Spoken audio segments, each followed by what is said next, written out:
नमस्कार दोस्तों, स्वागत है आपका आपके अपने ही YouTube चैनल इंग्लिश ज्ञान गंगा में। आज मैं जो स्टोरी लेकर आई हूँ आपके लिए, उसका टाइटल है ट्रू फ्रेंडशिप। ट्रू फ्रेंडशिप मतलब सच्ची दोस्ती। ट्रू कहते हैं सच्ची,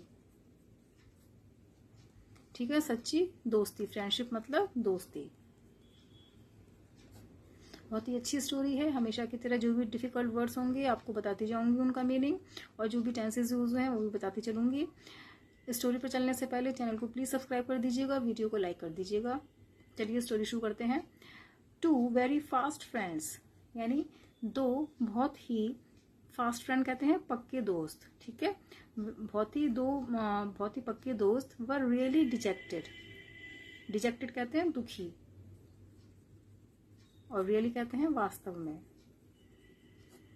क्या थे? वास्तव में बहुत दुखी थे। दो दोस्त जो पक्के दोस्त थे वो बहुत दुखी थे। Because of exploitation bye there cruel king. किस लिए?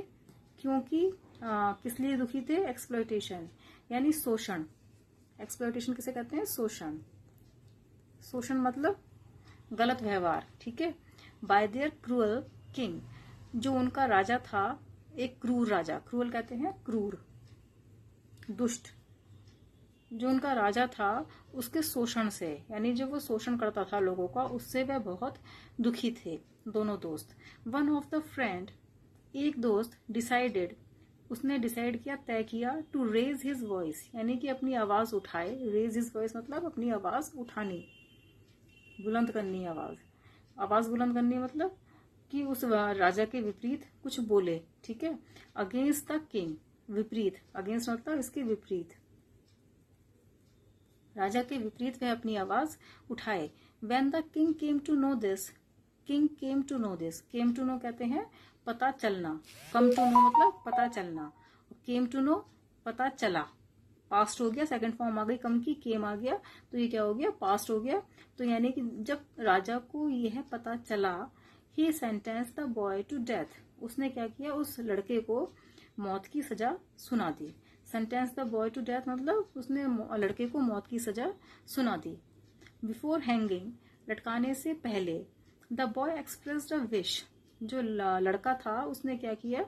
उसने अपनी इच्छा एक्सप्रेस की, जाहिर की, ठीक है। टू मीट हिज फैमिली, क्या इच्छा जाहिर की उसने? कि वह अपनी फैमिली से मिलना चाहता है।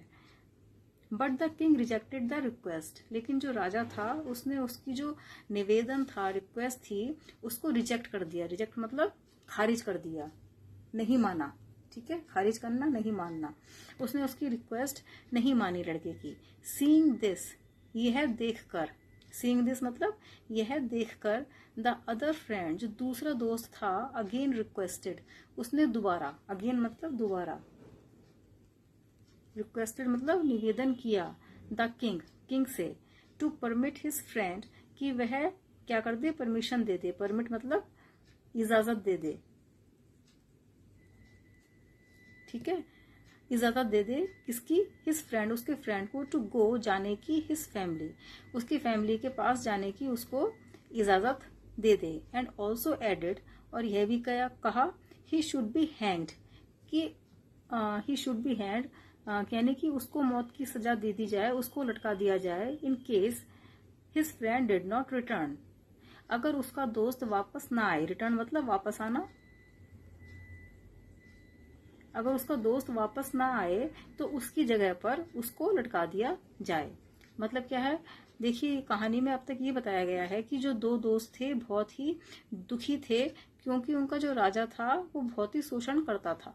तो उसमें से एक दोस्त जो था उसने ये डिसाइड किया कि वह अपनी आवाज उठाए उस राजा के खिलाफ। जब राजा को पता चला तो उसने उसको क्या किया? मौत की सजा दे दी। मौत लटकाने से पहले, फांसी पर लटकाने से पहले उस बच्चे ने, उस लड़के ने क्या विश जाहिर की? उसने कहा कि मुझे अपनी फैमिली से मिलना है मरने से पहले। लेकिन राजा ने उसकी जो ये निवेदन था उसको अस्वीकार कर दिया, माना नहीं, खारिज कर दिया।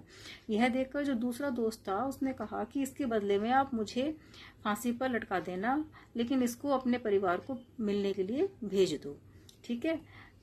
इनकेस अगर वह ना आए वापस तो इसकी जगह आप मुझे फांसी दे देना। The king accepted his condition, जो राजा था उसने उसकी इस कंडीशन को क्या किया? मान लिया। एक्सेप्ट मतलब स्वीकार करना। स्वीकार कर लिया। And gave 6 days ultimatum to come back, और उसने क्या किया, 6 दिन का उसको अल्टीमेटम मतलब वापस आने के लिए उसने 6 दिन उसके निर्धारित किए कि 6 दिन में तुम्हें वापस आना है।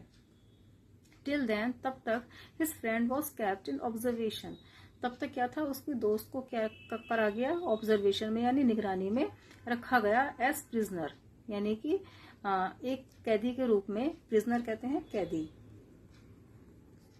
कैदी के रूप में उसको निगरानी, ऑब्जर्वेशन मतलब निगरानी में, ठीक है, रखा गया। 6 days passed, 6 दिन बीत गए।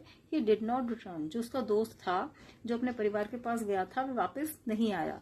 सो his friend was to be hanged, तो अब क्या होना था, उसको जो दोस्त था दूसरा वाला, उसको अब फांसी दी जानी थी क्योंकि वापस नहीं आया था पहला वाला। But at the 11th hour, लेकिन मौके पर ही, बिल्कुल आखिरी समय पर ही केम, क्या हुआ, वह आ गया, ठीक है, अपने परिवार से मिलकर वह आ गया। And said to hang him, और उसने कहा कि अब उसको फांसी दे दो। But his friend offered him to go back to his family, लेकिन जो दूसरा दोस्त था उसने उससे कहा कि तुम अपने परिवार के पास वापस लौट जाओ। And was ready to be hanged, और वह दूसरा वाला राजी है किसके लिए, फांसी पर चढ़ने के लिए। लॉन्ग आर्ग्यूमेंट्स बिटवीन देम, यानी कि लंबे तर्क वितर्क के बाद, यानी लंबे तर्क वितर्क के बाद, for each others life were really पोइग्नेंट, मतलब क्या, लॉन्ग आर्ग्यूमेंट बिटवीन देम, उनके बीच जो एक लंबा तर्क वितर्क चला एक दूसरे के जीवन के बचाने के लिए, एक दूसरे के जीवन के लिए, वो क्या था, रियली, वास्तव में क्या था, दिल को छू लेने वाला था। पोइग्नेंट कहते हैं दिल को छू लेने वाला। दिल को छू लेने वाला मतलब क्या है, प्रभावित करने वाला दिल को, ठीक है।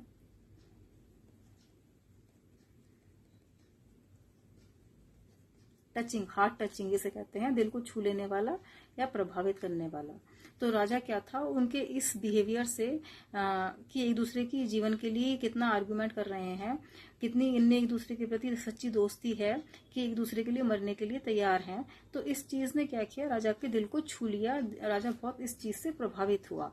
इट शेड टीयर्स, उसके आंसू निकलने लगे। फ्रॉम द किंग्स आईज, यानी राजा की आंखों से आंसू निकलने लगे। शेड टीयर्स मतलब आंसू गिरना, टीयर्स मतलब आंसू, शेड मतलब गिरना, आंसू गिरने लगे उसकी आंखों से, राजा की आंखों से। एंड द किंग डिसाइडेड, और राजा ने तय किया, to appoint them court advisers, कि अपॉइंट करना, अपॉइंट मतलब उनको रखना, किस पद पर रखना, कोर्ट एडवाइजर्स, यानी जो अपना राज्य है उसके सलाहकार। एडवाइजर्स मतलब सलाहकार, जो एडवाइस दे उसे एडवाइजर्स कहते हैं, जो सलाह दे उसको सलाहकार कहा जाता है। यानी दरबार के सलाहकार के रूप में उसने उसको अपॉइंट कर लिया, नौकरी पर रख लिया राजा ने, ठीक है। मॉरल क्या है इसका, टेंडरनेस मेक्स प्रोग्रेस, यानी जो कोमलता होती है, जो आपका स्वभाव होता है, कोमलता जो होती है वो क्या करती है, आपकी प्रगति करवाती है। प्रोग्रेस कहते हैं प्रगति, टेंडरनेस कहते हैं कोमलता, ठीक है। सच्चापन, कोमलता, सहजता, ये क्या करवाती है, आपकी प्रगति में सहायक होती है, आपकी प्रगति करवाती है। यही इसका मॉरल लेसन था स्टोरी का। बहुत अच्छी स्टोरी थी। आई होप आपने सारे इसके वर्ड मीनिंग्स भी लिख लिए होंगे, डिफिकल्ट वर्ड्स, और इसके अच्छी तरह से आपने समझ भी लिया होगा। चैनल को प्लीज सब्सक्राइब कीजिएगा, वीडियो को लाइक कीजिएगा। मिलती हूँ आपसे नेक्स्ट स्टोरी में, नेक्स्ट वीडियो में। जय हिंद।